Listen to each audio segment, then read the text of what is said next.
Su Messenger cercava ragazze per concorsi di bellezza, le lusingava al punto da convincerle a inviargli autoscatti in abiti succinti e in pose osè, rubava loro le credenziali grazie alle quali riusciva ad entrare nella piena disponibilità degli account.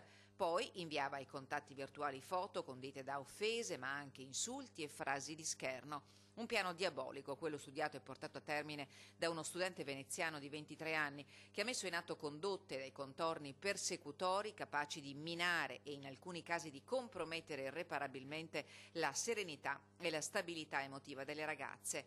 È grazie alle loro denunce che gli investigatori del Compartimento Polizia Postale delle Comunicazioni di Venezia sono riusciti a individuarlo. Nei giorni scorsi il GIP del Tribunale di Venezia ha emesso l'ordinanza di custodia cautelare che ha portato il giovane nel carcere di Santa Maria Maggiore con l'accusa di divulgazione di materiale pedopornografico, tentata violenza sessuale, accesso abusivo al sistema informatico, indebita acquisizione di codici di accesso, diffamazione e violenza privata.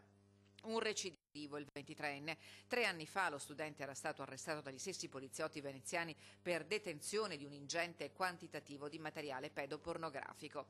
Le indagini della Polizia Postale di Venezia hanno coinvolto i compartimenti di mezzo stivale. 16 le vittime individuate, tutte tra i 14 e i 15 anni, anche se risultano almeno altre 30 le minori contattate dai profili utilizzati dal 23enne.